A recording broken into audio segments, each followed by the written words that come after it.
ॐ नमो भगवते वासुदेवाय नमः। सच्चिदानन्दरूपाय विश्वोत्पत्त्यादिहेतवे तापत्रयविनाशाय श्रीकृष्णाय वयं नुमः। कृष्णं नारायणं वन्दे कृष्णं वन्दे व्रजप्रियम् कृष्णं द्वैपायनौ वन्दे कृष्णं वन्दे पृथासुतम्। हरे कृष्ण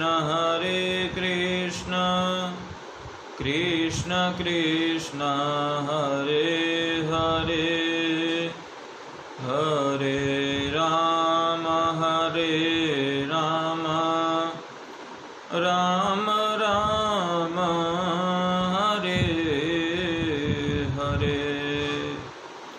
त्रिभुवनकमनं तमालवर्णं रविकरगौरवराम्बरं दधाने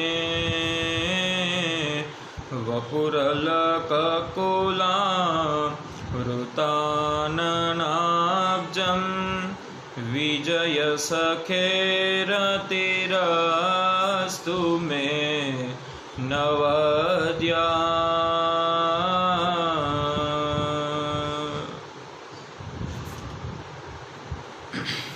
आप सभी को जय सोमनाथ, जय श्री कृष्ण और जय सिया राम। सभी अपने अपने घरों में खुश होंगे, स्वस्थ होंगे, ऐसी हम आशा करते हैं, ऐसी हम कामना करते हैं। जब तक ये कोरोना का लॉकडाउन चल रहा है तब तक हमारे पास ये सुवर्ण समय है। कुछ न कुछ भगवत चर्चा करेंगे प्रत्येक दिन, उसके द्वारा हमारे भी कर्म में बढ़ोतरी होगी, पुण्य में बढ़ोतरी होगी। भगवान का नाम संकीर्तन मात्र से अपनी हर मनोकामना पूर्ण होती है। और जब तक ये कोरोना चल रहा है, लॉकडाउन चल रहा है, तब तक तो हम प्रत्येक दिन आपके साथ कुछ न कुछ भगवत चर्चाएं करेंगे। परंतु ये खत्म हो जाए, फिर भी हमें थोड़े बहुत से रूल है,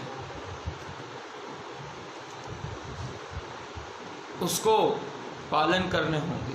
जैसे सोशल डिस्टेंसिंग का है, फिर मास्क का है, वो सारे ही रूल हमें भी फॉलो तो करने ही पड़ेंगे। तो आज ये सोशल डिस्टेंसिंग जो है,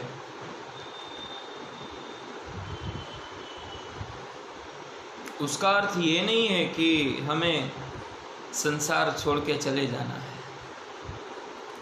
संसार में रह के ही भगवत भक्ति करनी है, क्योंकि भक्ति से ही अच्छे विचार प्राप्त होते हैं, अच्छे विचार से अच्छा कर्म प्राप्त होता है, अच्छे कर्मों से अच्छा फल मिलता है और अच्छे फल से मुक्ति प्राप्त होती है।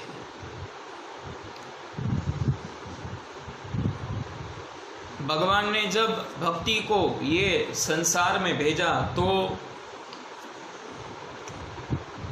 भगवान ने उनको मुक्ति नाम की दासी साथ में दी थी।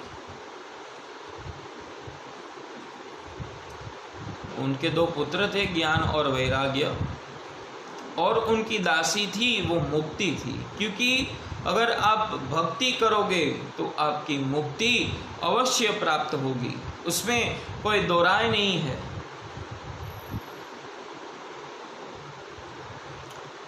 इसी तरह आज मुक्ति सैया पे, मृत्यु की सैया पे भगवान कृष्ण के सामने भीष्म लेटे हैं और उनकी प्रार्थना कर रहे हैं। सच्चे भक्त थे ना भगवान के, कभी अधर्म नहीं किया था अपने जीवन में।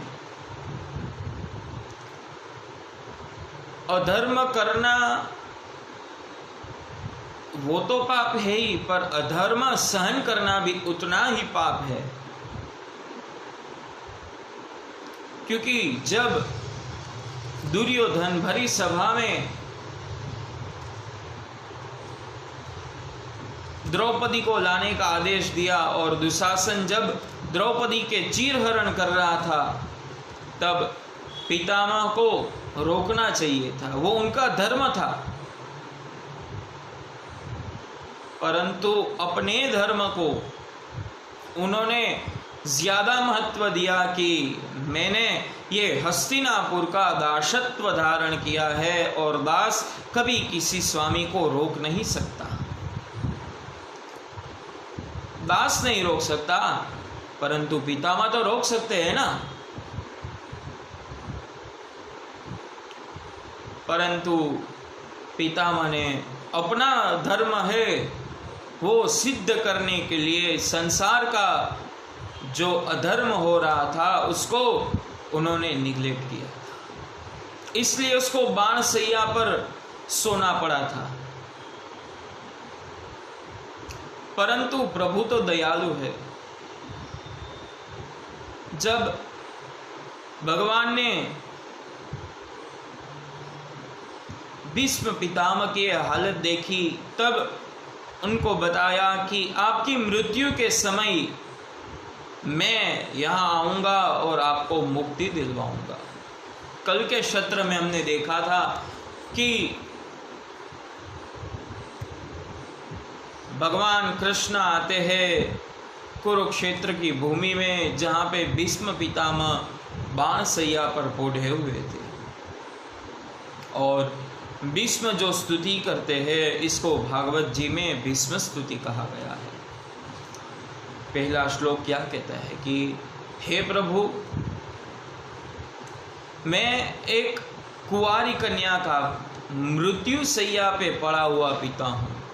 सब आश्चर्य करते हैं कि अरे भीष्म पितामह ने तो कभी शादी की नहीं, तो उनकी पुत्री कहाँ से आई। फिर भीष्म हंसते हुए कहते हैं कि ये जो मेरी मति रूपी कन्या है वो कहीं आसक्त नहीं हुई है, ना नाम में, दाम में, चाम में।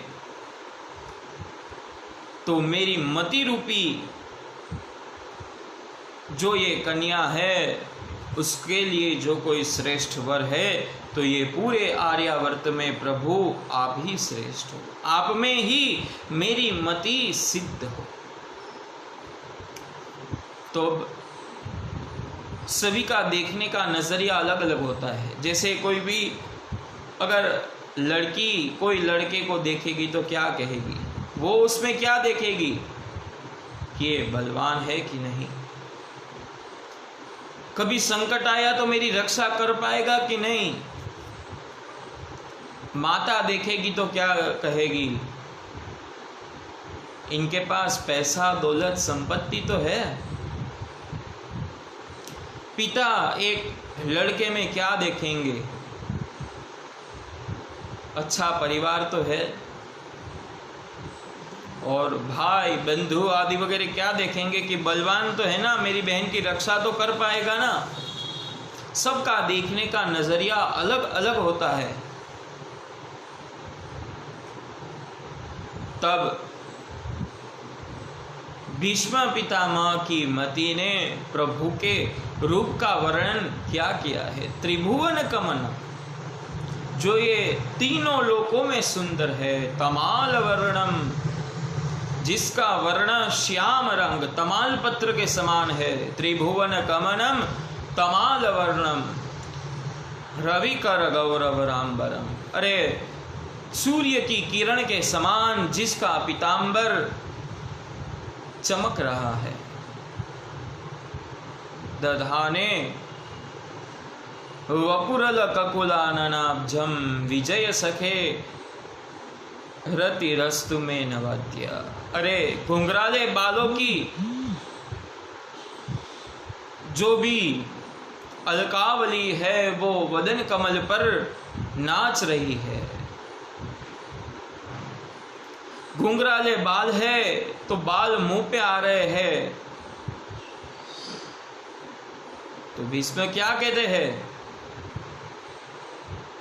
कि आपके बाल तो घुंघराले हैं, परंतु वो मुख में जब आते हैं तब वो नृत्य करते हो ऐसा प्रतीत होता है।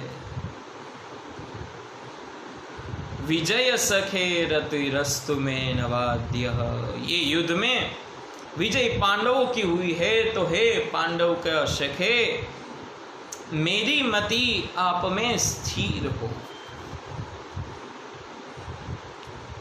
फिर सौंदर्य तो है, अच्छा सब है, परंतु अगर शौर्य नहीं है तो क्या है। रूप चाहे कैसा भी हो, परंतु अगर शौर्य नहीं है तो वो कुछ काम का नहीं है। इसलिए तीसरे श्लोक में पितामह भीष्म क्या कहते हैं, युधितुरगरजो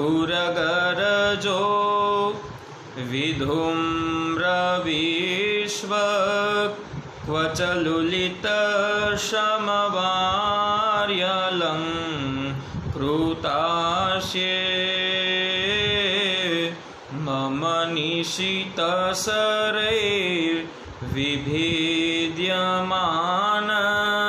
त्वचि विलसत् कवचेस्तु कृष्ण आत्मा।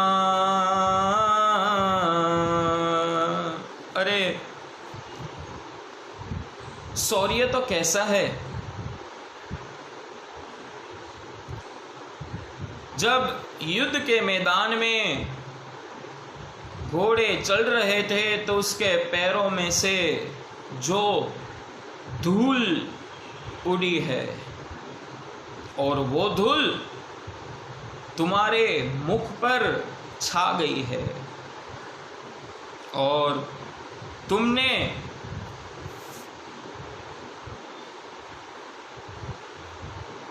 रथ चलाने के परिश्रम के कारण जो पसीना है उसकी बूंदें तुम्हारे मुख पर गिर रही है।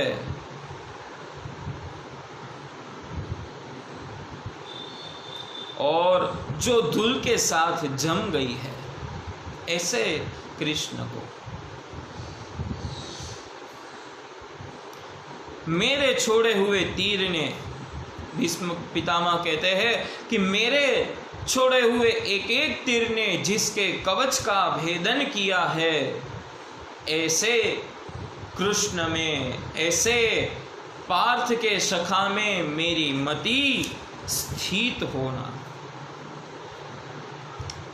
अब तीसरी बात आई, पहले श्लोक में भीष्म पितामह ने अपनी रति प्रभु में स्थित की, तो दूसरे श्लोक में भगवान का रूप दिखाया, तीसरे रूप में भगवान का शौर्य दिखाया।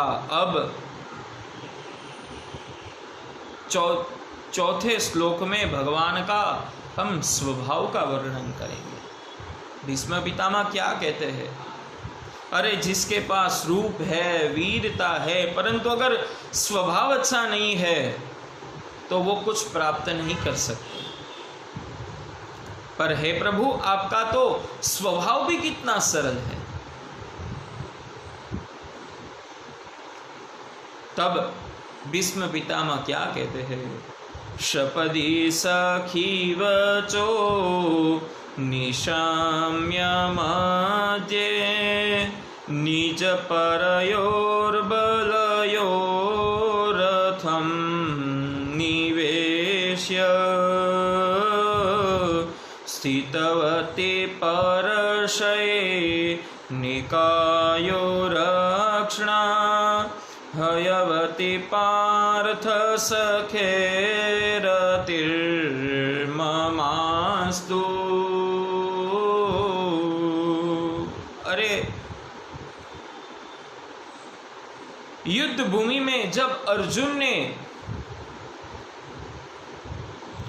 तुम्हें आज्ञा की कि मेरा रथ दोनों सेनाओं के बीच में ले चलो,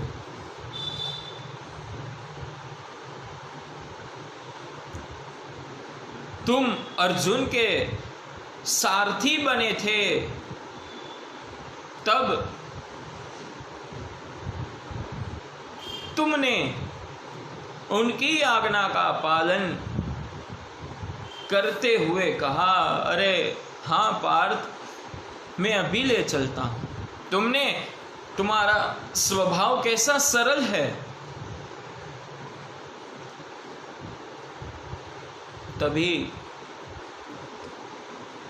वो आज्ञा का भी पालन किया, विनंती नहीं थी, फिर भी आपने सरल स्वभाव से उसका स्वीकार किया। ऐसा सरल स्वभाव जिसका है, और स्थितवती पर सैनिकायुरक्ष्या, अगर जब वो रथ दोनों सेनाओं की मध्य में आया, तब आपकी एक दृष्टि मात्र से कौरव सैनिकों का बल आपने हर लिया था। ऐसे पार्थ के सखा में मेरी मति स्थिर होना।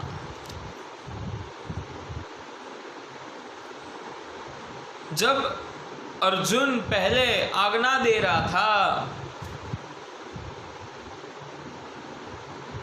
वो अंत में आपको प्रणाम करने लगा, आपकी आज्ञा को मानने लगा। क्यों?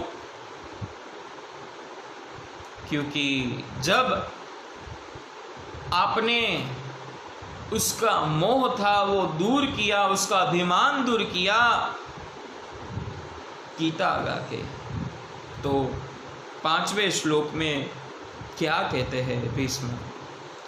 व्यवहित प्रूतना मुखम निरीक्ष्य स्वजन वेद्य विमुख सबूद्या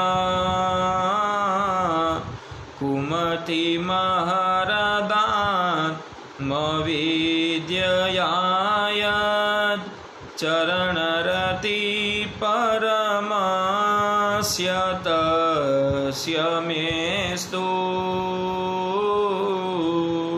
अरे, जब अर्जुन के हाथ से धनुष गिरने लगा था, तब हे गोविंद, आपने ही उनके मोह और अभिमान को दूर करके तुमने ही उसको गीता समझाई, उसका जो अज्ञान था वो दूर किया था। तो ऐसे, और आपने क्या कहा था जब अर्जुन ने कहा कि माधव में ये युद्ध नहीं कर सकता,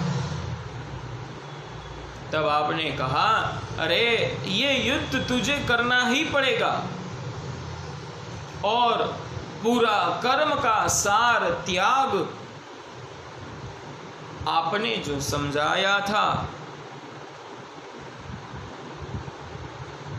ऐसे गीता के गान करने वाले में मेरी रति स्थिर हो।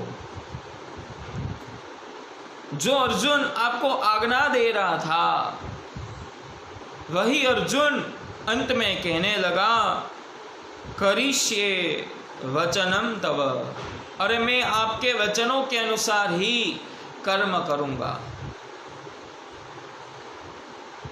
आज भी कृष्ण की जो गीता है, संसार के प्रत्येक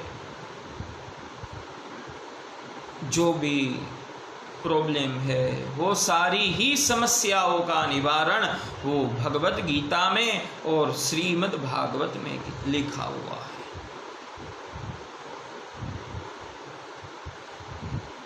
आप जो भी जब भी कुछ भी करते हो, कहते हो, प्रश्न उठाते हो, वो सारे ही प्रश्नों का उत्तर गीता में और भागवत में ऑलरेडी लिखा हुआ है। जब व्यास महाराज ने ये भागवत की रचना की